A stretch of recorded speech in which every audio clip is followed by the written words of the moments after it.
This is the third session, and we've been looking at a lot of maps about the Arctic, and there's been a big white spot, the biggest island on the world, and it hasn't been mentioned yet, almost not. And this is in Greenland now. It's time to deal with Greenland. And there are several reasons for dealing with Greenland. There are two main reasons, of course.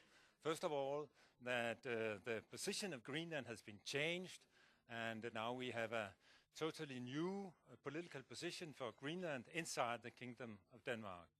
And the next is that Greenland is living more and more up to its name. It's getting greener and greener, and this is also a problem which we have to deal with here in this session.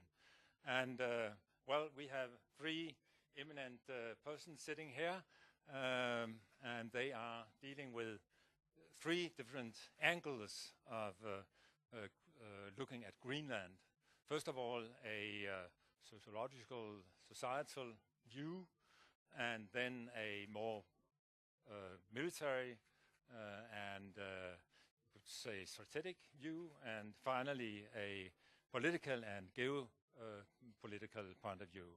And first of all, I want to give the floor to Pia Vedel Andersen, and she's an associate professor at the University of Greenland, and especially dealing with problems about what we call it Greenland politics, liberal modernity, and the communitarian counter-revolution. We're looking forward to the presentation. Thank you. Yes, my name is Ankersen, not Andersen, but okay. That's a minor detail. This is what it's okay. This is what I'm going to talk about. The history of Greenland in a political perspective. And then I'm going to talk about the social, political and economic state of Greenland. And then I'm going to talk about the ambition of independency in Greenland. So I'm actually going to talk about how do the Greenlanders, not necessarily the indigenous, who's the only one who has been mentioned here, but actually the Greenlandic people, how they feel about independency, how they feel about Denmark. So then I'll try to answer the question, is there a future for an independent Greenland in the end? Or actually, I think I'm going to ask you. And let's begin. The political question. What is the political question? The political question is about the authoritative distribution of good in a society. Try to think about this. This is about two things. It's about a society. What is a society? And it's about how we distribute the goods in this society. So we have kind of two dimensions. And I think that is why Jon and Henrik wanted me to say something about liberalism and communitarianism. But I'm not going to talk a lot about that because my experience with where I have been in Greenland for some years is that when I come to Denmark, it is unbelievable how little people actually know about Greenland. They sort of just think that this is sort of an extended Denmark. It's not. So let's try to figure out how is Greenland and how are Greenlandic and what are they thinking. All right, let's say Greenland started as several small settlements. And these settlements were not stationary. They were wandering around the people. And then today it's a welfare nation. It's a welfare state. But it is not a traditional Scandinavian welfare state. There are huge differences between a traditional Scandinavian welfare state and the Greenlandic welfare state. I will try to say something more about this. Greenland has been a colony, and we had home rule, and now we have self-government. So we have had a development where we are getting more and more independent of Denmark. But we still depend on Denmark in some areas, especially financially.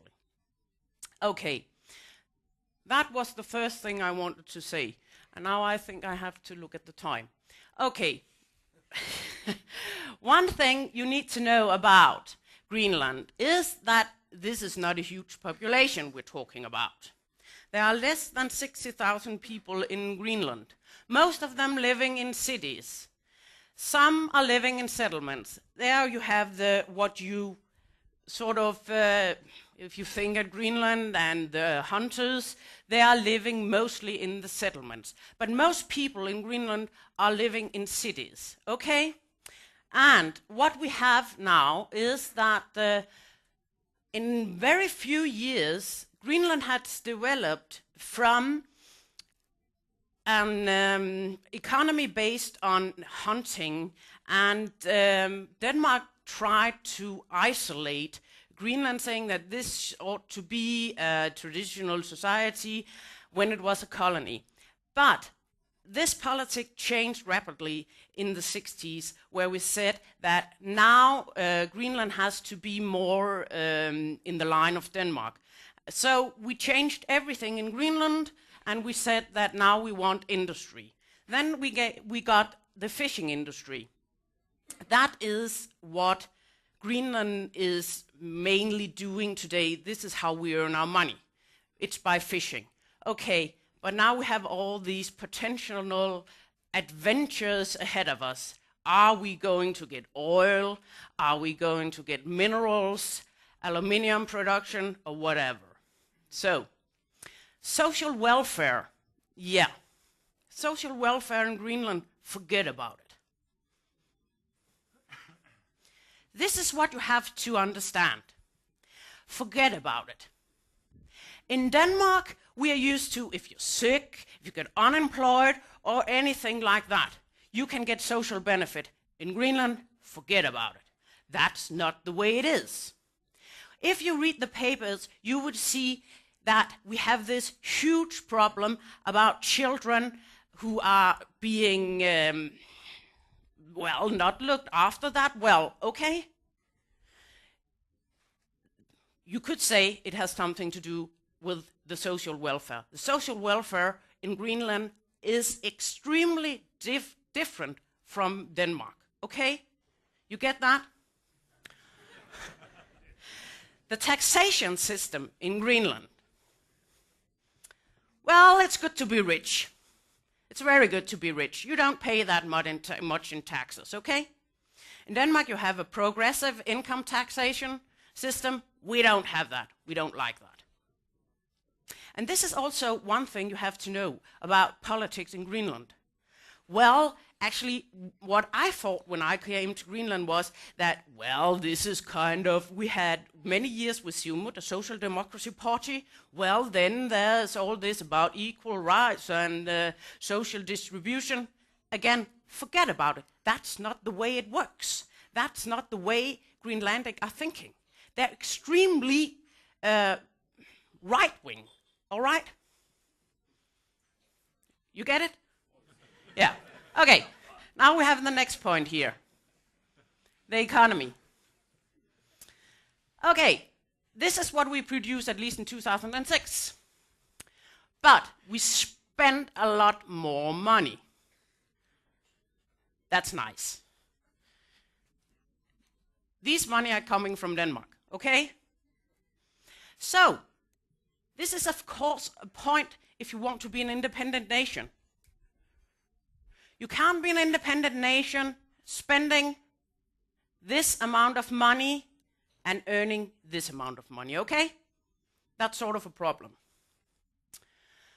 Okay, what most of you know is that now we have, we have self-government now, and we have also had a shift in the politics. Siumut is no longer in power. They had been in power 13 years, okay? They're not in power anymore. What you see here is this coalition is in power. This party, you could say that they look very much like the Socialist People Party in Denmark. What would they look like? Yeah, well, a bit like the Liberals. They're together. The smart people here might ask why. And this is one man's party, not highly relevant here. But